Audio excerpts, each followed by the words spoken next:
আলহামদুলিল্লাহ ফাইনালি বাবার বাড়ির গরু কেনা কমপ্লিট হলো।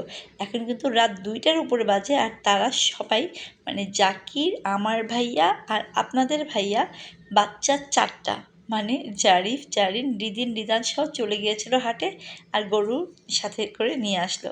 তো এবারে গরুটা দেখে তো আমি খুবই মহা খুশি হয়েছি। আর দেখেন ভাবি আমরা সবাই তাড়াতাড়ি নেমে মানে চলে আসছি দেখার জন্য। এসে দেখতেছি যে আমাদের গ্যারেজে মানে গরুটা এমন পাগলামি করতেছে, ভয়ে আমরা মানে যে বের হব গরুকে দেখবো সেটার কোনো পাচ্ছিলাম না। তো এই গ্যারেজের এই চাবিটাও খুঁজে পাচ্ছি না, উপরে গিয়েছে ভাবি আবার আনার জন্য। তো এখানে আমার ছেলে বারবার বলছিল, মা গরুটা তো অনেক ভালো ছিল, এখানে এসে এমন পাগলামি করতেছে কেন? আর গরুটা দেখো আমার পায়ে পাড়া দিয়ে পায়ে আর নখ ব্যথা করতেছে আমার। তো বাচ্চাটা আমার এত কষ্ট করে গেছে, জারিফ, জারিন, রিধিন, রিদান এই 4টাকে আসলে অ্যাপ্রিসিয়েট করেন, মানে আমাদের করা উচিত, যে ওরা আসলে খুবই এক্সাইটেড ছিল। তো এদিকে আমি নেমে পড়েছি যে গরু মানে কখন আমি বাইরে যাব গরুকে দেখব। তো এই যে দেখেন জারিফকে বলতেছি তাড়াতাড়ি চাবি নিয়ে আসো। তো ফাইনালি আমি এখন বের হয়ে একদম সামনাসামনি গরু দেখতেছি। আর এবার এই গরুটা একদম সাদা কালারের একটা গরু ছিল। তো দেখে স্বাভাবিক অনেক ভালো লাগতেছিল গরুটা, কারণ সাদা কালার গরুটা আমার এর আগে আমরা মানে কালো কিনেছি, লাল কিনেছি, তো এবার সাদা।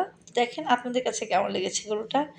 আমার তো খুবই ভালো লাগতেছিল গরুটা। তা আল্লাহর নামে মানে যেটাই মানে দেয়া হয়েছে সেটাই আলহামদুলিল্লাহ। আর এদিকে জাকির আর এই যে আপনাদের ভাইয়া, আর ওই যে আমার ভাইয়া গরু দেখতেছে, মানে গরুটা যে কেমন পাগল করতেছে। আর ওই যে ভাবি উপর থেকে দেখেন আমাকে বাইরে দেখাইতেছে যে যাও যাও বাসায় যাও। বাসায় এখন কীভাবে যাবো, সবাই তো খুশি, আমি বললাম তুমি নামো। তো দেখেন বাড়ির সবাই মানে কম বেশি ঘুমাচ্ছে, আমাদের ফ্ল্যাট আর উপরে 6 তলা এরা সব জাগনা। আর এদিকে ছেলের অবস্থা দেখেন, গেঞ্জি টেঞ্জি খুলে সে একদম একাকার। তো আবারও আমি গরুর দিকে তাকাইতেছিলাম আর ভিডিও করতেছিলাম। তো এই যে গরু, আর গরু যে কেমন পাগলামি করতেছিল, খুবই ভয় লাগতেছিল গরুর এই এক মানে অবস্থা দেখে। এই দেখেন যখনই সামনে যায় তখনই কেমন যেন মানে গুঁতা দিতে আসে। তো প্রথমে বাহিরে রাখা হয়েছে, তারপর হচ্ছে গ্যারেজে নিব, কারণ এখানে একটু ও রিল্যাক্স হোক।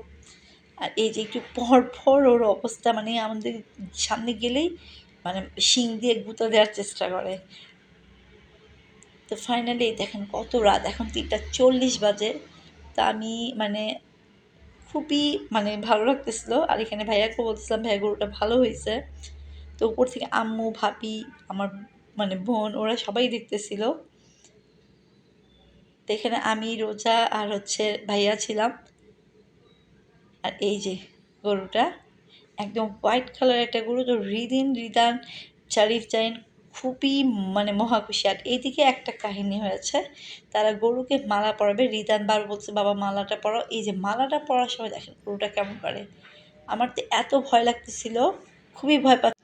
তো ফাইনালি গরুর মালাটা পরানো হয়েছে, কিন্তু ও হচ্ছে কেমন যেন মালাটা পরার পর ও আরও বেশি মানে বিরক্ত ফিল করতেছিল। তো এইদিকে দেখেন মনে হচ্ছে কি কান্না করতেছে। আসলে খুবই খুবই ভালো লাগতেছে। আর হ্যাঁ, এটা তো বাবার বাড়ির গরু দেখেছেন। নেক্সট ডে আমি যখন বাড়িতে যাব মানে পটুয়াখালী বরিশালের, তো সেখানেও শ্বশুর বাড়ির গরুটা দেখানো হবে। আর এদিকে রিদিন কি বলতেছিল যে মা খুবই টায়ার্ড, খুবই শেষ।